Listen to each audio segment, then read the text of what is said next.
Kawasan sekitar Ibu Kota Nusantara, IKN, kembali dilanda banjir.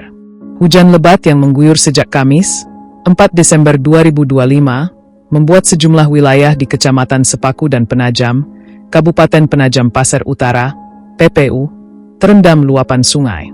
Dua kecamatan yang berada di kawasan penyangga IKN itu mengalami genangan hingga puluhan sentimeter.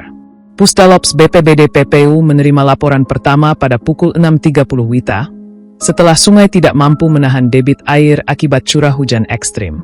BMKG sebelumnya sudah memberi peringatan dini potensi hujan lebat disertai petir dan angin kencang sejak pukul 00.30 dan pukul 4.40 WITA.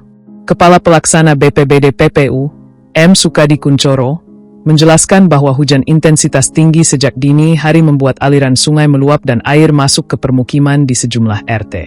Di Kecamatan Sepaku, wilayah yang menjadi pintu masuk utama IKN, banjir merendam Desa Karang Jinawi. Sebanyak 73 rumah, 80 KK, dan 250 jiwa terdampak dengan tinggi muka air, TMA, 10 hingga 35 cm di halaman rumah. Sementara itu, di Kecamatan Penajam, dampak banjir lebih luas. Desa Bukit Subur mencatat 127 rumah terdampak, dengan total 127 KK dan 441 jiwa. Di Kelurahan Riko RT 04, 50 rumah dan 165 jiwa ikut merasakan genangan. TMA di Penajam berkisar 10 hingga 40 cm sebelum akhirnya surut. Keadaan ini memicu kembali pertanyaan publik mengenai kesiapan lingkungan dan tata kelola kawasan penyangga IKN terhadap cuaca ekstrim. Selain curah hujan tinggi, penumpukan sampah plastik dan potongan kayu di aliran sungai memperparah luapan. BPBD juga menemukan adanya pohon tumbang yang menutup sebagian aliran air. Kondisi jembatan di RT 04 Kelurahan Riko yang lebih rendah dari badan jalan membuat air mudah menggenang.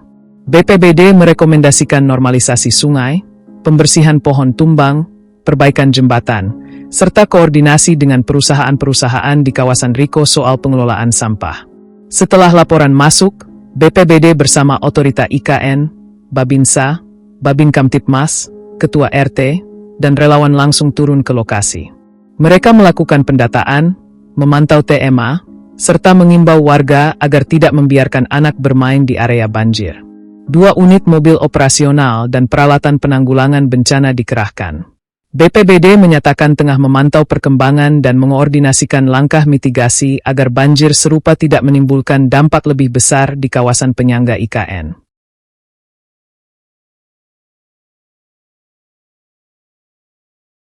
Download Tribun X sekarang, menghadirkan lokal menjadi Indonesia.